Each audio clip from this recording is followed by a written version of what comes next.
कि जिनको सोच के दिल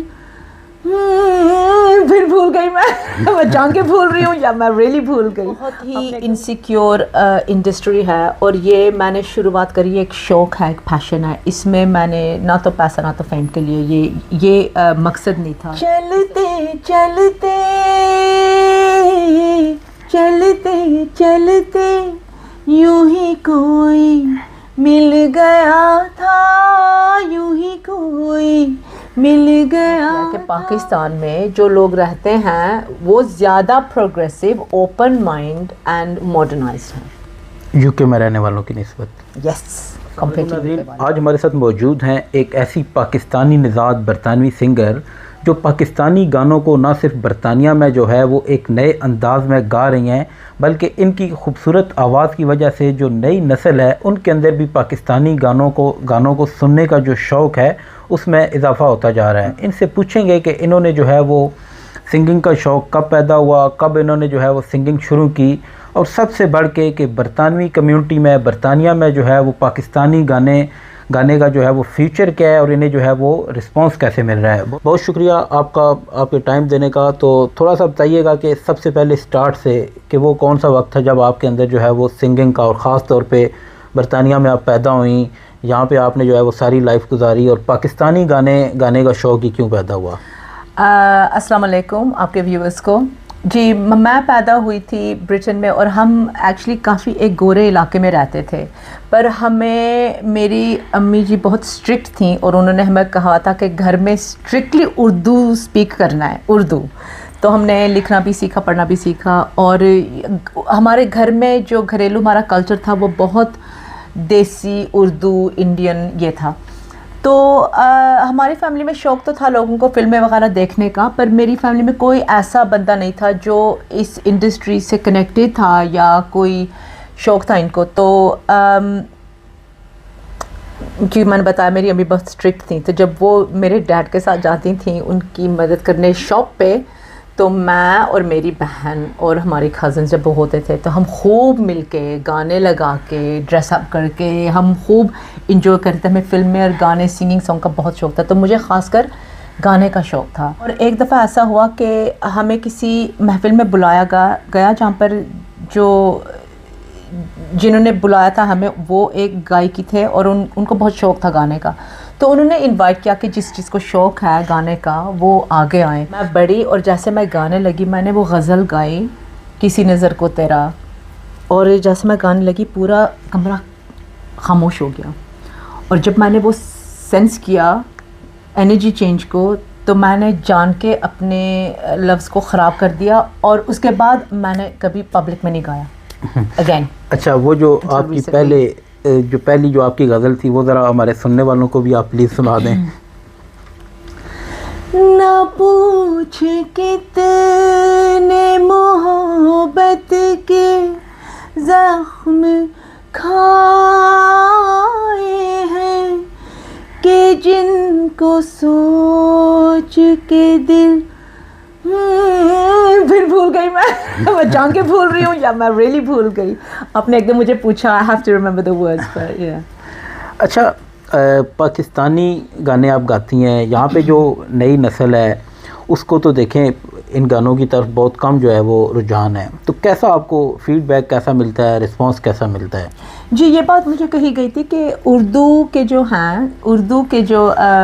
लफ्ज़ जो हैं, उर्दू में जो गाने गाए जाते हैं वो बहुत कम हैं। ज़्यादातर यहाँ पर पंजाबी चलती है, पंजाबी कंबाइंड विद इंग्लिश। पर मुझे शुरू से ही उर्दू में जो खूबसूरती जो है, उर्दू की जो शायरी जो है, उससे काफ़ी दिलचस्पी थी। मुझे एक वक्त में मेरी भाभी ने मुझे उर्दू शायरी का शौक़ दिलाया और मुझे अच्छा लगता है कि मैं उर्दू के लफ्ज़, उनके मायने, उनकी हिस्ट्री वो मैं देखूं और ढूंढूं और उनको इस्तेमाल करूं, क्योंकि ये एक बहुत ही खूबसूरत लैंग्वेज है जो मेरे ख़्याल से कि ये कहीं हमारे जो नई जो जनरेशन है ये खो जाएगी इस लैंग्वेज को। अच्छा, रिस्पांस आपको कैसे मिल रहा था? लोग सुनते हैं आपके गानों को, यहाँ पे जो बरतानवी, ख़ास तौर पे जो पाकिस्तानी ऐसे जो यहाँ पे पैदा हुए हैं वो सुनते हैं, उनको आपके गानों की समझ आती है? जी, क्योंकि मैं समझिए चाहे उनको आए या ना आए, मैं ये ज़रूर करती हूँ कि मैं उसके साथ मायने ज़रूर लगाती हूँ कि मैं ये नहीं चाहती कि सिर्फ एक लैंग्वेज बैरियर जो है उससे फील ना हो। सबसे ज़रूरी है कि फीलिंग आए गाने की। तो मैं इंक्लूसिव जैसे कोशिश करती हूँ कि जो हिंदी स्पीकर्स नहीं भी हैं, मेरे फ्रेंड्स जो हैं फ्रॉम डाइवर्स ग्रुप्स, वो मिस आउट ना करें।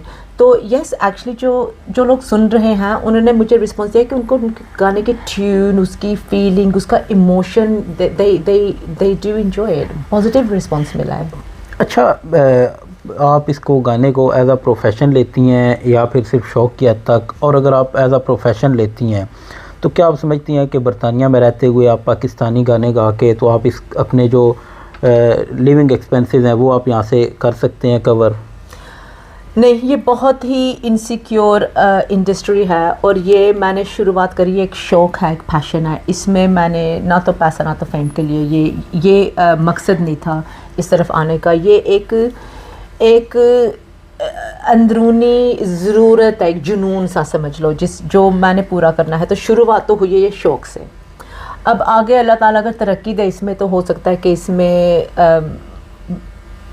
पैसा कैन बी मेड, पर इसकी कोई गारंटी नहीं है। तो मकसद ये नहीं है। मकसद मेरा सक्सेस जो है, जो मैं सक्सेस को डिफ़ाइन करती हूँ, वो है एक्सेलेंस और रिस्पेक्ट, और इंडस्ट्री से रिस्पेक्ट और ऑडियंस से रिस्पेक्ट। तो अगर इससे इनकम बने ग्रेट, अगर ना बने वो भी ठीक है। अच्छा, आपने वो कल्चर की बात की, तो क्या बरतानिया में रहते हुए भी कुछ लोगों को कल्चर इस तरह के मसाइल होते हैं अगर वो गाने गाने की तरफ जाना चाहते हैं तो? Let me tell you something, जो लोग पाकिस्तान से आए हैं उनका जो प्रोग्रेसिव माइंडसेट है ना, वो वहीं रुक जाता है जिस साल में वो यहाँ पर यूके में आते हैं। ओके, और मैंने ये नोट किया कि पाकिस्तान में जो लोग रहते हैं वो ज़्यादा progressive, open mind and modernised हैं यूके में रहने वालों की निस्बत। यस, कंपेयर टू यूके वाले। यहाँ पर हमारा ड्यूल कल्चर है, या तो एक बहुत ही वेस्टर्न, या अगर हम अपने कल्चर की तरह आए तो बहुत ही ट्रेडिशनल, बहुत ही कंजर्वेटिव।